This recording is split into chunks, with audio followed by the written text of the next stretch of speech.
अध्याय 5वां सतारा में विद्यार्थी जीवन। तो हेलो फ्रेंड्स, कैसे हो आप सब लोग। उम्मीद करती हूँ सभी लोग अच्छे होंगे और फ्रेंड्स मैं भी अच्छी हूँ। तो सूबेदार रामजी सन 1896 में सतारा में बसने के लिए आए। उसी समय उन्होंने कबीर पंथ की दीक्षा भी ग्रहण की थी। उनको वहाँ स्टोर कीपर की नौकरी करने के बाद भी पर्याप्त समय मिलता था। वे सुबह 5 बजे से भजन स्तोत्र गाते थे और 7 से 9 बजे तक पूजा पाठ करते थे। फिर शाम को वे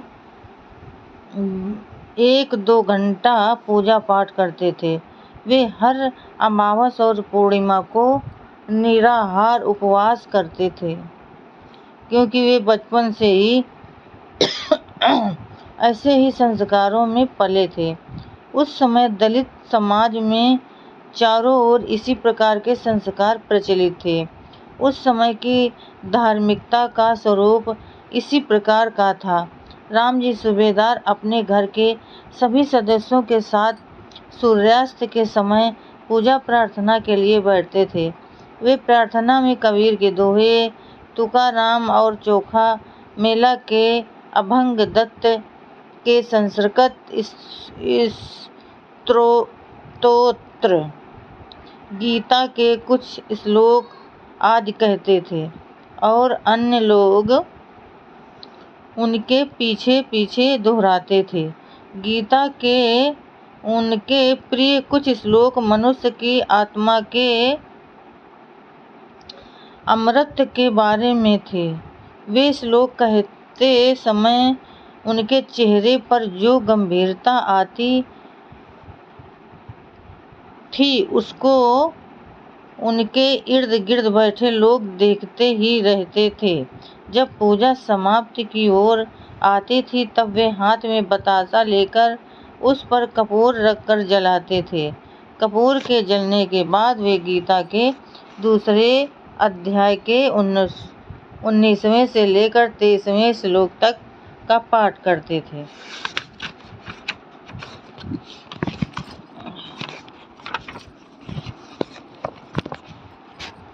वो किसी को मारता नहीं, हथियार उसके टुकड़े नहीं कर सकते। जिस प्रकार मनुष्य कपड़े पुराने होने के बाद उनको उतार देता है और नए कपड़े पहनता है, उसी प्रकार आत्मा मरे हुए शरीर का त्याग कर नए शरीर में प्रवेश करती है। अंतिम श्लोक कहने के बाद वे अपनी अंजलि सबके सामने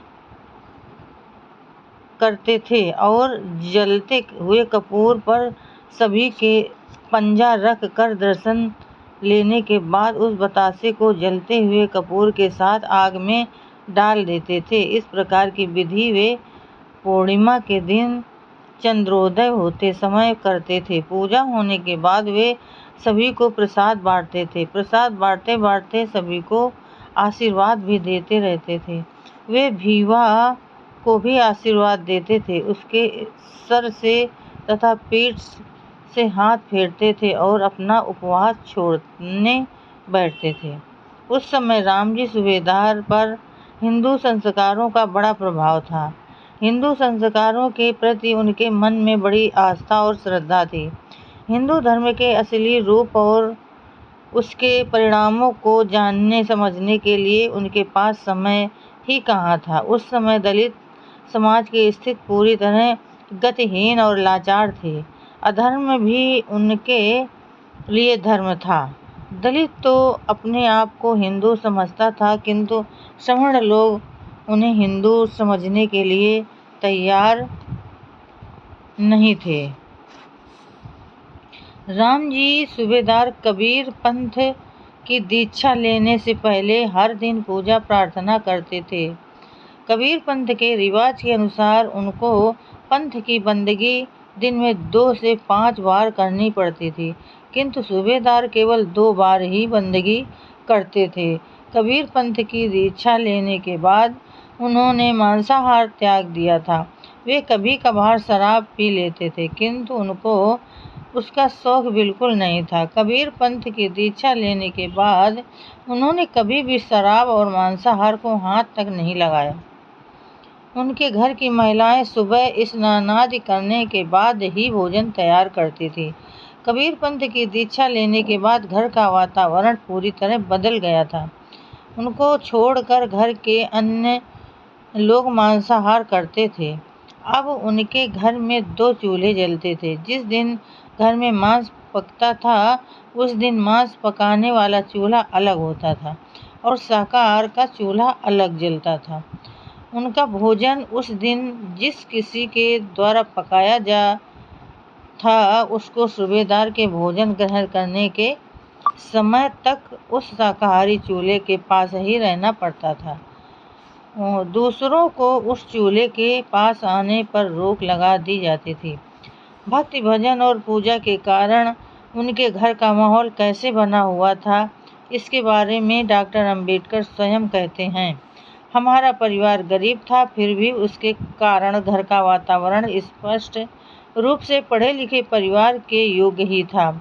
हम लोगों के पढ़ने की अभिरुचि पैदा हो, हमारा चरित्र अच्छा बने, इसके लिए हमारे पिता बहुत ही सावधानी बरतते थे।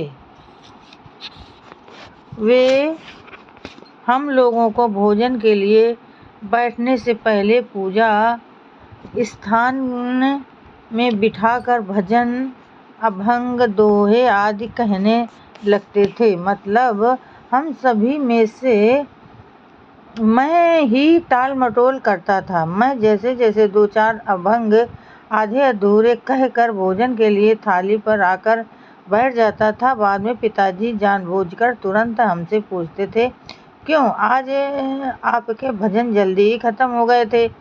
उनके इस सवाल का जवाब देने से पहले ही हम वहाँ से भाग जाते थे।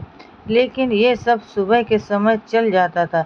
शाम के समय हमारे पिताजी ये सब कुछ चलने नहीं देते थे। उनका ये सख्त नियम था कि शाम को 8 बजे के बाद मेरी दोनों बहनें, मेरे बड़े भाई और मुड़े पूजा स्थान के पास अवश्य ही उपस्थित रहना होता था और जो अनुपस्थित रहता था उसको वे कभी माफ़ नहीं करते थे। वे जिस समय बड़ी भक्ति भावना से संतों के अभंग और कबीर के दोहों का उच्चारण करते थे, उस समय बहुत ही गंभीर और मंगलमयी वातावरण बन जाता था। तो फ्रेंड्स, आज के लिए बस इतना ही। कल फिर मिलेंगे अगले नए वीडियो के साथ। तब तक के लिए फ्रेंड्स, जय भीम, नमो बुद्धाय।